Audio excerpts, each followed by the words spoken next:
Hi there, and welcome to 360Gamercast, the UK's #1 Xbox 360 podcast.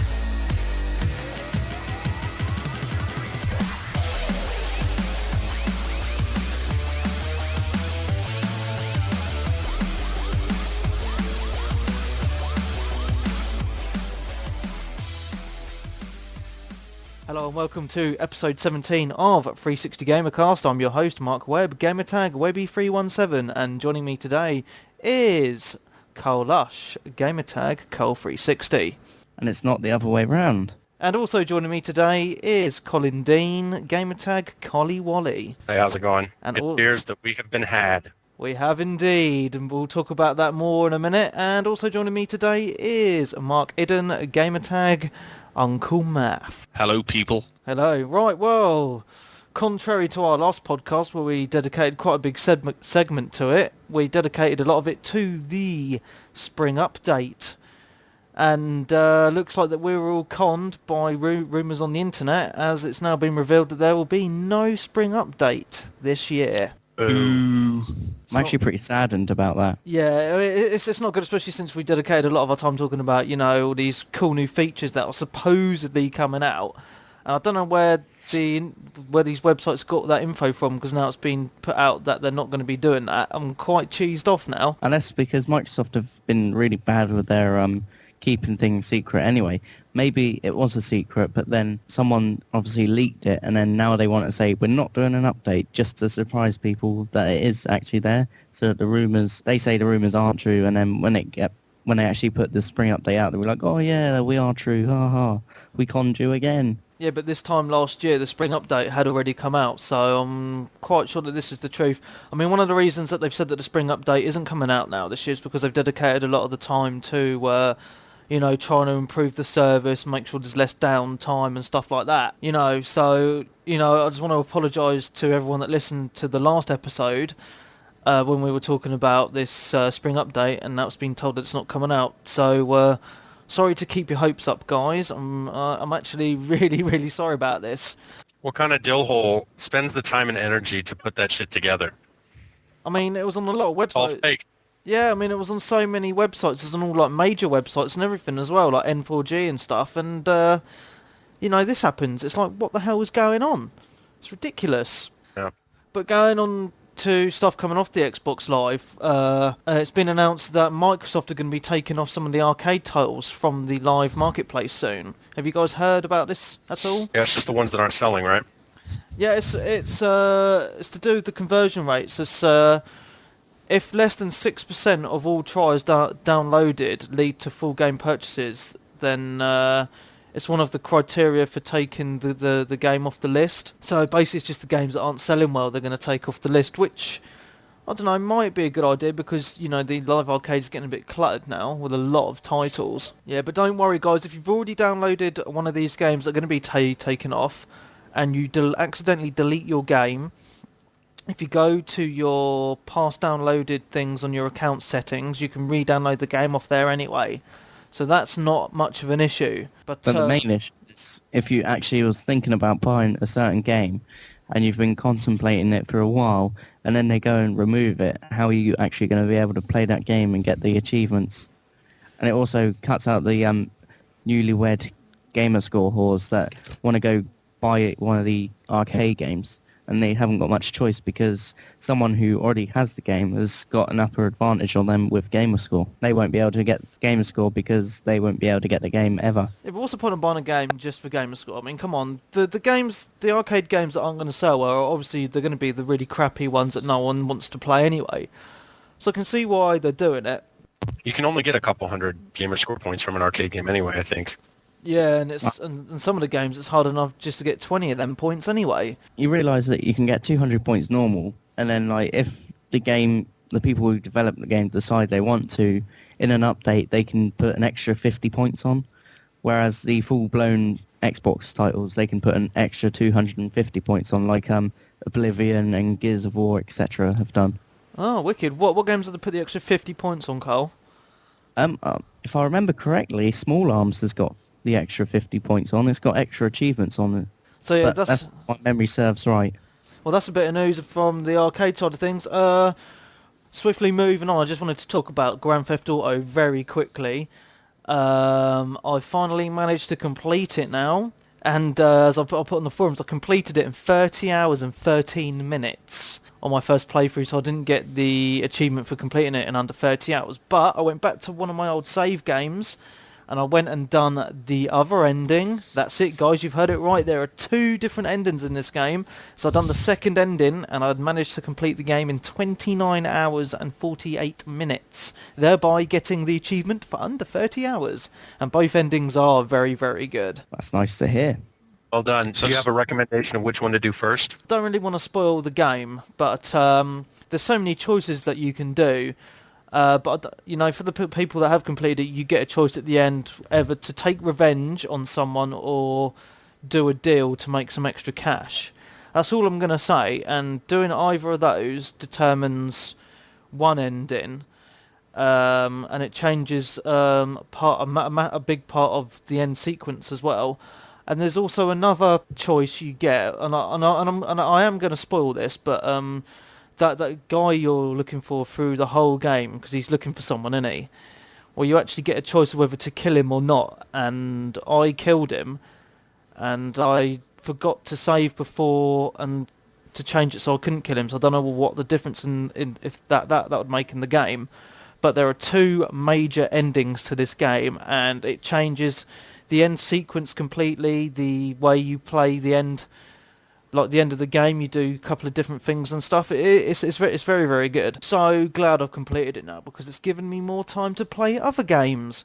And take Dark Sector, for instance. I've been really going on about that last few weeks, saying, oh, I like it, now I hate it, and all that stuff. Well, I've actually decided I quite like it now. And I'm getting on Chapter 5 now. I'm getting on there with it. It's very, very good. And one game I opened this morning, Frontlines Fuels of War. And this is going on to another topic of conversation I'm going to talk to you guys about in a minute. I'm quite enjoying Frontlines Fuels of War. The single player is absolutely brilliant, I think. You know, the storyline, and because I never thought I'd actually enjoy this game, but I'm actually really, really enjoying it, but I've not actually played it online yet, but I'll give that a go later.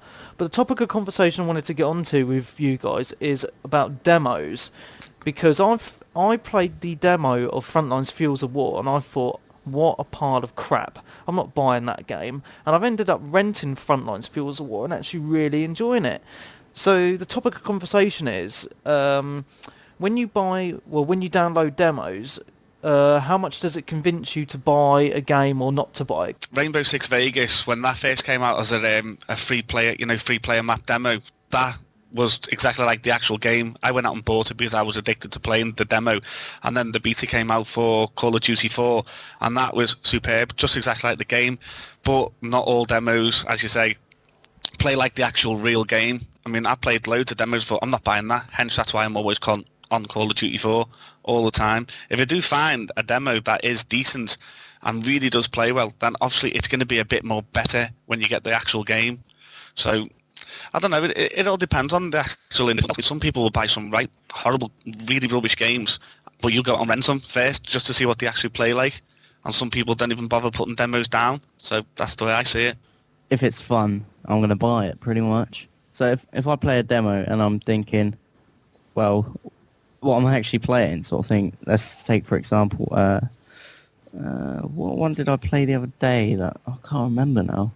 But it was one of the really hyped up ones, Circle of Fire, something like that. Kingdom of Fire? That's the one, yeah. Well, it's something like that. Anyway, well, I played the demo of that, and I was thinking, what the hell am I playing? So obviously I didn't go out and buy that because I didn't really enjoy the demo. And that's affected me that way. And other demos like the Battlefield Bad Company beta that I was in, that's convinced me to buy that. And because I really enjoyed that, I was actually addicted to that for a while until I heard about the boycott, and I was like, no, I can't do it anymore. Can't play it. Can't be seen on it. But I did actually enjoy that. And like you said, the Frontlines demo, I actually enjoyed that as well.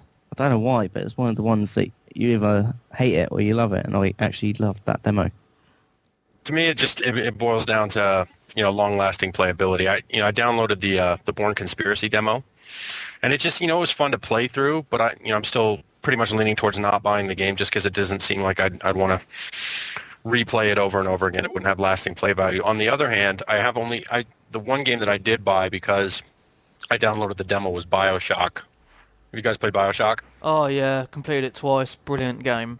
Yep, I played it through twice as well. Love this. I think it's the best single player of any game I've ever played, as far as FPS goes. So yeah, that game was the demo was definitely a deciding factor because you finish the demo and you definitely want to see where the story's going to go from there. So you have to go out and buy the game. Cool. Well, my experiences of demos is kind of the opposite to most people's, and one that sticks out in my mind big time was Test Drive Unlimited. Now, I played the demo a couple of times. I was like, oh, this game is absolutely crap. I'm not going to buy this. And so a couple of months went by, and I thought... And then for some strange reason, I can't explain why, I went out and bought it. I think they were doing a deal or something on Play.com. And I put it in, and I was like, oh my god, this is one of the best driving games I've ever played. And still now, to this day... Test Drive Unlimited is one of my favourite driving games on the Xbox 360, just the amount you can do on it, so many different races, just cruising around with your mates online, the amount of different vehicles there are on it, and I was just like, oh my god, so blown away with it, and I was like, how in the hell could I hate the demo, but really love the game? It's just really, really odd, and, sometimes companies get it right with demos, but sometimes, like in that case, they get it totally wrong. I just don't understand why. I mean, I've had that with as I say, with Test Drive Unlimited. I've had that with Frontlines Fuel of War. I've had it with a few games, but then obviously there is games that give you the opposite, where you really like a demo, so you go out and buy the game. But this is what I'm talking about, demos. Companies really need to think about this. I mean, like, if they're putting a demo, it has to be good, because I've played so many rubbish demos on the Xbox. It's unbelievable. 360Gamercast.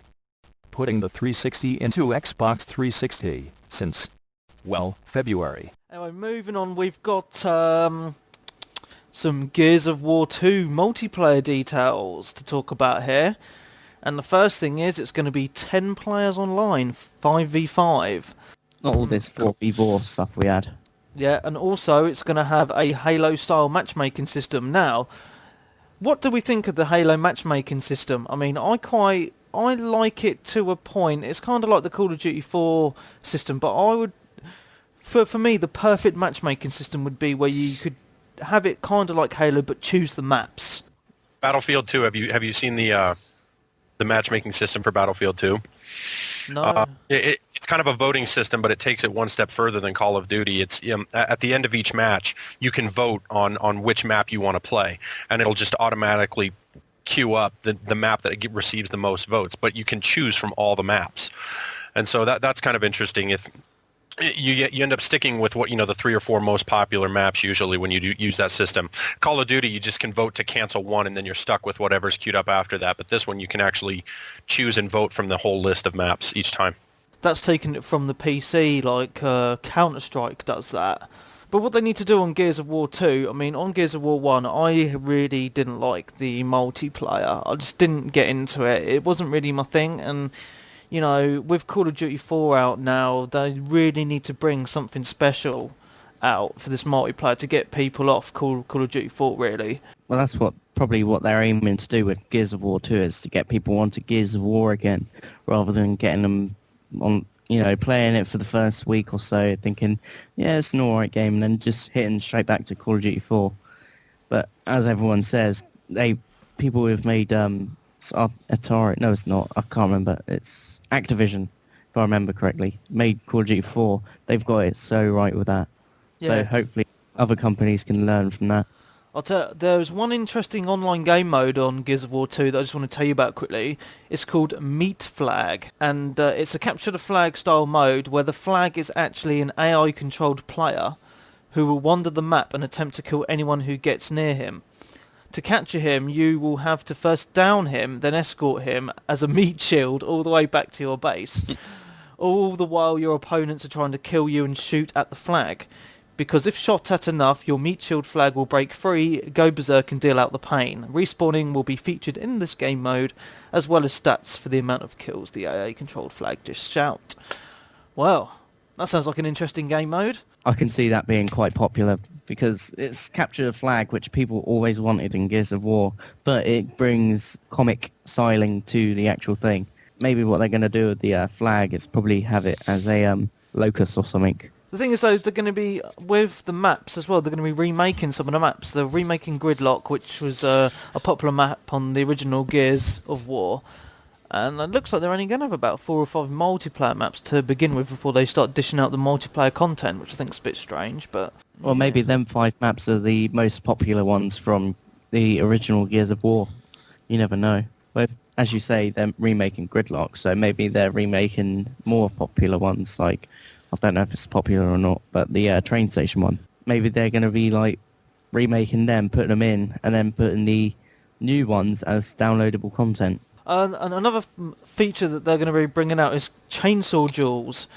So whoever does the quickest amount of B button tapping will be victorious. I don't know if you've seen the videos online or whatever, but this looks pretty interesting.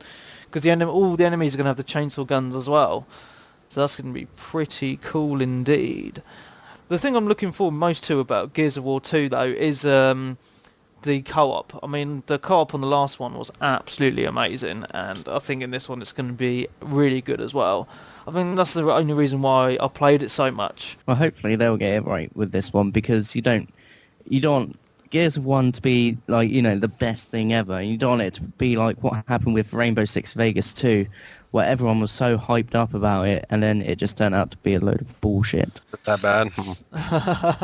Because I'm quite a big Gears of War fan anyway. Carl, I agree. I think I was a huge Halo 1 fan when it came out, and was would always do LAN parties and loved Halo 1. And as soon as I got Halo 2, it just felt different.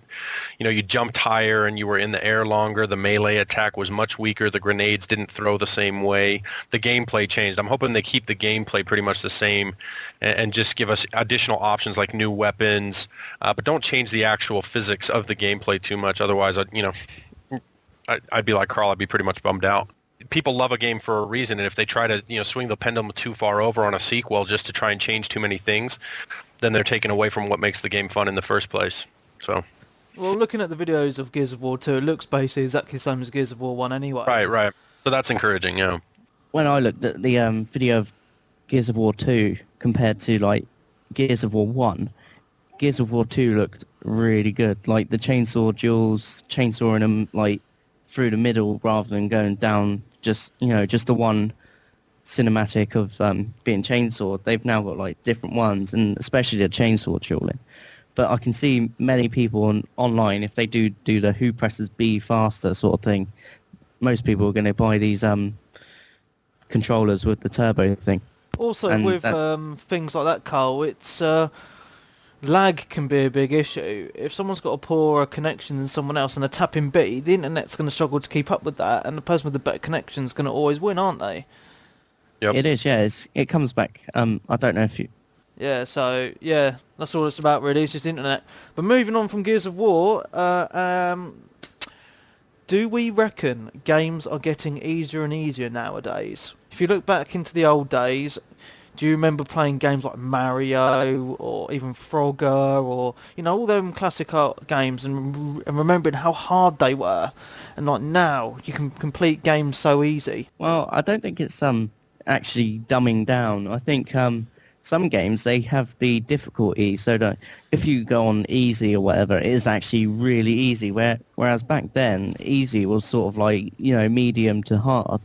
And then going up, it just gets insanely hard. I think they've probably dumbed down the easier settings, but made the harder ones a little bit more tougher. But then again, going back to Halo, I remember Halo 1 being a bitch to do on Legendary. Halo 2 was meh, alright, but Halo 3 was just so easy. Yeah, anyway, the reason I'm asking you about this is the new Alone in the Dark will be coming out shortly, and this is what they've done with it. With Alone in the Dark, they have added a chapter select sequence, kind of like a DVD menu, which allows the player to navigate around the story. So basically, you can play the game, but you can skip to the ending, if you know what I mean. Phil Harrison, the bloke who's been making this, he says you have to play a substantial part of the game in order to see the ending, but I think that brings value to both player and the game creator, which means he's basically you can play a little bit of the game but skip like chapters and stuff of the game to get to the end quicker, which I think's a load of crap really. You know, you want to enjoy a game, not skip through half of it. No, I was just going to say that doesn't make any sense. It's like opening a book you're going to read and then jumping right to the last chapter. But people do that. Yeah, I know, but I think the answer is to have different difficulty settings. And if you're playing it on normal or hard or whatever and you can't get it done, then switch down to easy and get through it. Yeah, so this is exactly what he says. Yeah, this is what Phil Harrison says. So many games these days don't allow people to easily get to the end, and if they get frustrated, there's no easy way for them to advance the story. So what we did with Alone in the Dark is to add the chapter select sequences, much like a DVD menu, which allows the player to navigate around the story a little. He added, you can't cheat and get right to the end at the very beginning. You have to play a substantial part of the game in order to see the ending, which I think brings value to both the player and the game creator. I mean, what a load of crap is that? I think in general, I buy games, I mean, the main thing for me in a single player game is the storyline, and I want to see the whole game from beginning to end. And I don't understand people who don't complete games. I mean, I play games a lot, and every single game I buy, I will complete to the end. It doesn't take me that long. You know, and if you do get stuck, you've got GameFAQs.com for fuck's sake to bloody get a guide off. So I don't really understand why people aren't completing games. There's resources out there to help you. I have to admit, though, I've been... Grand Theft Auto 4 doesn't have a difficulty setting, and once or twice I'll be hung up on a mission trying it 7 or 8 times. Get through the hospital one where you had to go get the drugs out of the abandoned hospital. I mean, I could get through that part I just got stuff fine. on that. Oh my gosh, the cop chase at the end, I just couldn't get it. The cops would always nab me. I'd switch vehicles 3-4 times because I'm crashing out and my ride's catching on fire. I was getting so pissed off throwing the controller across the room. So I have been there. It's like I've tried this 8 or 9 times. It's, enough already. Let's move on. That's kind of... I mean, the thing I found with Grand Theft Auto was with the car chases, if you got 3 stars, you just get a fast car and I just burn it as quick as I can to get out of that circle zone where the cops are looking for you. And I found that pretty easy, but the thing I found the hardest was the last mission. Both endings took me about 5 or 6 time goes each, if you know what I mean, because they were so hard, and I would die for stupid reasons like you'd be on this mini moto and I'd crash it and then he would get away, or I'd be on a speedboat and I'd crash it into a wall and it would tip over and it'd be the end of the mission. You know what I mean? Or even stupid things around the game, and like say you're chasing another car, and all of a sudden a load of traffic would build up and you'd smash into these cars and then your car would blow up or whatever. I'd be like, for fuck's sake, I just want to get this mission over and done with. So I know what you mean, but it's still no reason to skip it. I'm trying. I played Vice City, and I just automatically do the cheat after the mission was over to reduce my wanted level, just to get away and progress. And I'm trying to do this one through without doing any cheats of any kind, and it's been frustrating at some points. So I've not used any cheats on this yet. I'm too much of an achievement whore. Yeah, me neither. That's good. Very, very good. Okay, one thing I wanted to ask you guys before we end the show, because we've been quite a while already. Time flies when you're having fun, eh? I wanted to ask you guys, how did you come up with your gamer tags? Mine's easy. Well, I used to be called Mafia 007, didn't I? And now I'm called Uncle Math because me nephew and me cousins are all on Xbox Live, and my nephews always call me Uncle. And because they realised I was Mafia, they called me Uncle Math, so I just stuck with that. And really, it's a bit pervy, like, but that's my name anyway. I'm not going to change it now. One of my friends from high school was taking the piss out of me, as you guys say, one day, and I was in a bad mood or whatever, and he was trying to cheer me up, and he called me Kali Wali. My name's Colin. He's like, "What's the matter, Kali Wali?" He's just making, just giving me a hard time or whatever, and that name kind of stuck, and so my friends called me Kali Wali a little bit in high school, and so natural choice for a gamer tag. Okay, my gamer tag, I've had this gamer tag since Xbox Live first come around on the original Xbox. I've had this gamer tag for about 6 years. But basically, Webby317 has been my internet name since the beginning of time. Since I first joined the internet. If you go onto Google and type in Webby317, it will come up with about 100 odd pages of stuff. You know, It's true. it's everything to do with me, man. Absolutely everything. So I thought, well, since that's my name on the internet for absolutely everything, I will have that as my Xbox name. But the number 317 is quite interesting. My favourite wrestler of all time was Stone Cold Steve Austin, which is 316. You know, 316, way, whatever. Anyway, so I thought, well, I can't copy him, so I'll be one behind him because, you know, I'm not quite as big as him in the arm department, but I think I'm a pretty good wrestler, so I thought I'd be one number behind him. 317, baby. That's what it's about. I need to correct you there. You said be it's one in the front. 316. You're the one in front. No, I'm behind him because he's 316, I'm 317. That's in front. Yeah. Someone's been bunking school. Well, Is no, it a if false- he's is 316 false- and I'm 317, The lower the better, or the higher the better? the lower the better, isn't it? Oh, yeah. Because it's a time, Alright. isn't it? Like the better. Because 316 is basically 3 minutes 16, which is like how long he took to pin someone. That's how he's got his number. I think it was Bret Hart or someone like that. So mine's 317, so I'm 1 second behind him. So what you're saying is you can pin Bret Hart down in 3 minutes and 17 seconds. You know win. it. He'd What run now, away from Carl? those man boobs. What's that, Colin? I said, what now? What The about corrector's Oh. been corrected. Oh, you want to hear my story? Sure. It's gonna go on for a while, right? Oh I'll God. start. Let me get Alright. me pillow. Okay, your first name's Carl and you have an Xbox 360, hence No. the gamer tag Carl 360. Way! Oh, don't ruin my story. I thought I was getting a good night story then. Right. So started Xbox Live because I was 16 or so, and obviously didn't have a card or anything, and I had the started to start up on the original Xbox when I got my 360.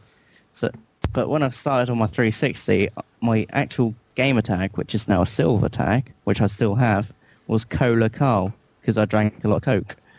So You didn't I sniff was much then. originally, huh? Nothing. Carry on. No. So the 360 had only just come out, and I went to go make another gamer tag because on my Cola Carl it wasn't accepting my 12 months card, which was for the original Xbox. So I went and made it on the original Xbox, and I couldn't recover Cola Carl onto it for some odd reason. So I was there thinking, oh, well, what can I have as my gamer tag? I was typing all these ones in and it didn't work. And I was like, hey, I know, I'm Carl, and I've got a 360. Why don't I try that? Put that in and it worked. So I was stuck Hey, what with did I that. say? What did I say? Oh, I don't know. Why didn't But you try and recover your account on your Xbox 360? Huh? Your Cola Carl gamer Yeah. tag. Why didn't you try and recover it on your Xbox 360? No, I originally started it on the 360 as the 1 month trial. Ah. And then the month ran out, so I went to go activate my account with the 12-month card, and it wasn't recognising it because it wasn't one of the 360 ones. So I had to make another account up. Oh, So- right, okay. I Tried get Cola ya. Carl. Did it tell you that it had already been taken? That name had already been taken?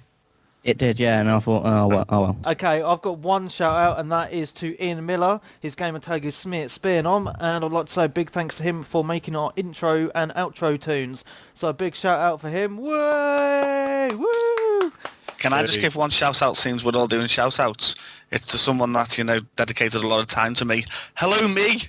I don't know anyone else. And so this podcast will be out on Monday, the 26th, because straight after this podcast we will be playing on Gamer Night. So if you played with us on Gamer Night and you're listening to this, hello. Anyway, that's the end of the show. Thank you for listening. Don't forget to visit the website, www.360Gamercast.com. So goodbye from me, Mark Webb, gamertag Webby317. It's goodbye from Carl Lush, gamertag 360, and I'll go it right again. And peace to my seeds and my old earth from Colin Dean, gamertag Kali Wali. But good night for me yet again. Thanks Thanks for listening to 360Gamercast, and remember, next time the boss isn't around, join us in the forums at 360Gamercast.com.